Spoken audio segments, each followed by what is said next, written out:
ঘরোয়া কিছু সামান্য উপকরণ দিয়ে পনিরের এই রেসিপিটি বানিয়ে দেখুন। রেস্টুরেন্ট কিংবা হোটেলের কিংবা ধাবার সমস্ত পনিরের রেসিপিকে হার মানাবে। অসাধারণ খেতে হয় আর খুব সহজেই কিন্তু এই রেসিপিটি বানানো হয়ে যায়। নমস্কার বন্ধুরা, মিক্সড ফিউশন সোমার পাকশালায় আপনাদের সবাইকে স্বাগত। তো চলুন এই পনিরের রেসিপিটি আজকে আপনাদের সাথে শেয়ার করি। ভালো লাগলে অবশ্যই চ্যানেলটিকে সাবস্ক্রাইব করার অনুরোধ রইল। তো দেখুন, আমি এখানে একটা গ্রেভি বানাবো, সেই জন্য আমি এখানে ভাঙা কাজু নিয়ে নিয়েছি আর চারমগজ নিয়ে নিয়েছি। বড় চামচের 1 চামচ করে চারমগজ এবং কাজুটা নিলাম। দিয়ে দিলাম 2টো কাঁচা লঙ্কা ঝালের জন্য। আর এখানে নারকেলের খোসাটা ছাড়িয়ে নিয়েছি। দিয়ে নারকেলটা এই একসাথে আমি ভিজিয়ে নেব। এখানে আমি 2টো শুকনো লঙ্কাও দিয়ে দিচ্ছি, এতে কালারটাও আসবে আর ঝালটাও হবে। দিয়ে ভালোভাবে এটা ভিজতে দিয়ে দেবো মোটামুটি মিনিট 15 মতো। এদিকে আমি পনিরটাকেও কেটে নিচ্ছি। এখানে যতটা সম্ভব ফ্রেশ পনির ব্যবহার করবেন, যেহেতু পনিরটাকে আমি ভাজবো না, সেজন্য কিন্তু এখানে অবশ্যই আপনারা ফ্রেশ পনির ব্যবহার করার চেষ্টা করবেন, তাহলে কিন্তু টেস্টটা অনেক ভালো আসবে। তো দেখুন, পনিরটাকে আমি চোখো চোখো করে কেটে নিলাম। এবার আমি যে মশলাটা অর্থাৎ কাজু, চারমগজ আর নারকেলটা ভিজেছিলাম সেটাকে মিক্সিতে বেটে নেব। লঙ্কাগুলো আমি বের করে নিয়েছি, এটা আদার সঙ্গে বাটবো। তো শুধু এখানে চারমগজ, কাজু আর নারকেলটা পেস্ট বানিয়ে নিলাম। এই পেস্টটাকে একটা পাত্রের মধ্যে আমি রেখে দিচ্ছি। আর এই মিক্সি জারের মধ্যে আমি আদা, কাঁচা লঙ্কা আর শুকনো লঙ্কা এটা বেটে নিচ্ছি। শুকনো লঙ্কাটা যেহেতু ভিজিয়ে রেখেছিলাম সেজন্য কিন্তু খুব ভালোভাবে মিহি পেস্ট হয়ে যাবে। দেখুন, এরকম একটা পেস্ট হয়েছে। এর মধ্যে এবার টমেটো দিয়ে আরও বেশ কিছুক্ষণ ঘুরিয়ে নেব। টমেটো দিয়ে বেটে নিতে এরকম মিহি একটা পেস্ট রেডি হয়ে গেল। এবার এদিকে আমি কড়াই চাপিয়ে দিয়েছি। কড়াইয়ের মধ্যে দিয়ে দিচ্ছি সাদা তেল। এই রান্নাটা আমি সাদা তেলেই করব।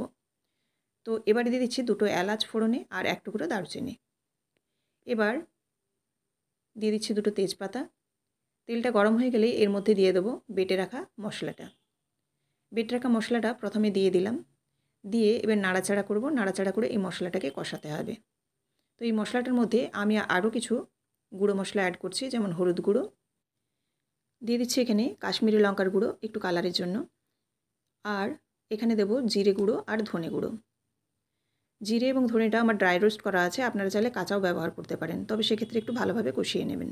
এবার মশলাটাকে কিন্তু খুব ভালোভাবে কষিয়ে নিতে হবে। মশলাটাকে এইভাবে নেড়ে চেড়ে যতক্ষণ না তেল ছাড়া ছাড়া হচ্ছে ততক্ষণ কিন্তু কষিয়ে যাব।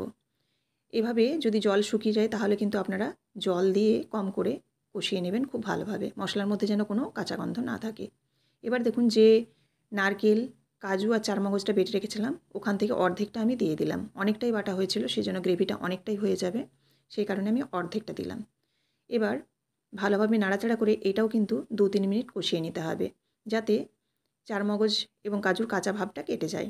একটু নাড়াচাড়া করে নিচ্ছে আর কষিয়ে নিলাম। এরকম তেল ছাড়া ছাড়া হয়ে গেলে এর মধ্যে আমি দিয়ে দেবো গরম জল।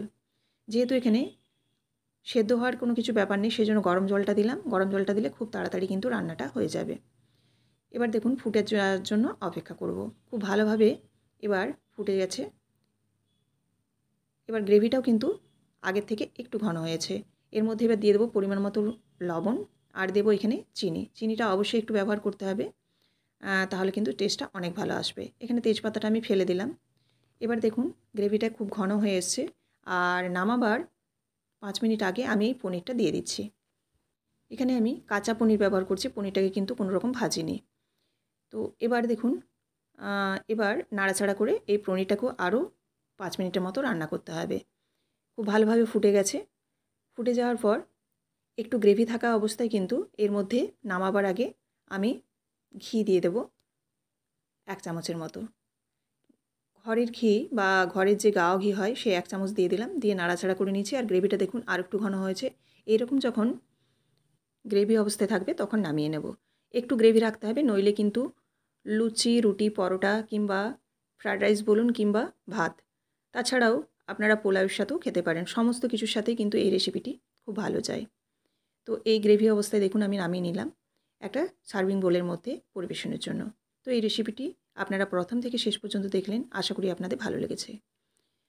তো আপনাদের যদি ভালো লেগে থাকে অবশ্যই লাইক, কমেন্ট এবং শেয়ার করবেন। আর এরকমই প্রত্যেক দিন বিভিন্ন ধরনের রেসিপি পাওয়ার জন্য অবশ্যই চ্যানেলটিকে সাবস্ক্রাইব করে বেল বাটনটি প্রেস করে দেবেন, যাতে আমার রান্নার সমস্ত নোটিফিকেশন আপনাদের কাছে সবার আগে পৌঁছে যায়। ফেসবুক থেকে দেখে থাকলে অবশ্যই পেজটিকে ফলো করে দেওয়ার অনুরোধ রইল। তো দেখুন কতটা সুন্দর হয়েছে, কালারটাও কিন্তু এসেছে অসাধারণ।